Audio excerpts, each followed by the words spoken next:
Hello hi नमस्ते सबैजनालाई welcome छ मेरो युट्युब च्यानलमा।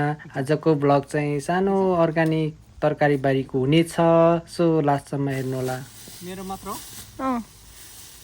तान्नु राम्रोसँग तान्नु हो, त्यही हाफ मात्रै हाल्नु। अब यहाँदेखि यता उम्रियो भने उम्रियो, उम्रिएन भने अरू रोपौँला नि।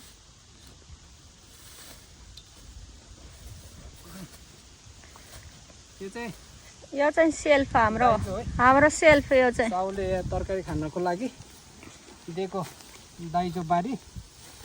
अब कति फल्छ हेरौँ। उताको चाहिँ साझेदारी, यो चाहिँ सेल्फ भन्नु न। यो चाहिँ सेल्फ हो। यति चाहिँ मेरो अंश।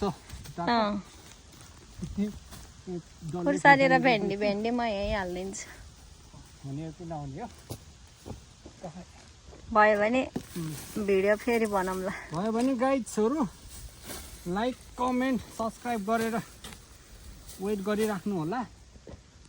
म फल्यो भने पठाइदिनेछु।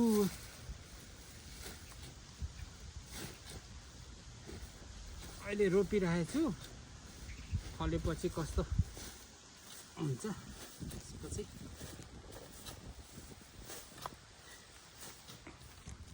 लाइक सब्सक्राइब गरेर वेट गरिराख्नु होला। फलेपछि एकैपल्ट पठाइदिन्छु।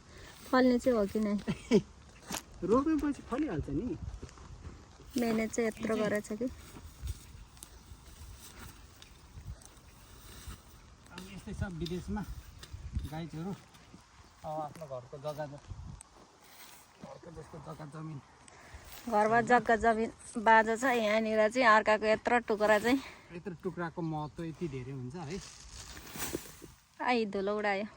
बाई बाई, यो काट्नु है, छिटो गरौँ बाबु। मैले चाहिँ यो पानी पास हुने बनाउनु भएको कतिको सक्सेस हुन्छ होइन गाई। डल्ले खोर्सानी, टमाटर छैन रे त, अहिले ढिलो भयो अरे। यो चाहिँ पानी पास हुने बनाउँदैछ तरकारी खेती। ल त्यो बनाइसकेपछि लास्टमा म यो पानी चलेको नि देखाउँछु है त गाइस। ल कोरियामा चाहिँ यसरी रोपेको छ तरकारी। यो चाहिँ खाने तरकारी चाहिँ एउटा छैन रहेछ। यत्रो ठाउँ मात्र ओगटेर टाढा बनाएर फाइनल्ली रोपेर पनि भ्याइयो। ओ आइपुग्यो। त्यहाँबाट मैले पानी चाहिँ सही रहेछ त आइडिया। अब यो यहाँदेखि त्यहाँबाट ल्याएको यो सबैलाई पानी पुगोस् भनेर टक्कसँगले यसरी फिड गरेको छु। सो फल्यो भने चाहिँ खानुपर्छ गाइस। तर यताकोलाई पानी पुग्दैन रहेछ भाइ। पुग्छ यो यस्तरी धेरै। ए आउँदो रहेछ नि त। आउँछ। ए त कैदा रहेछ त। फर्सी, कस टमाटर सबलाई पानी बोक्नेको चिन्तै गयो त भाइ। मेरो टेक्निक कस्तो छ त गाइसहरू? सही भयो, सही। ल अब पानी थापेर मुलचुरीले यसरी लाउनु नि परेन।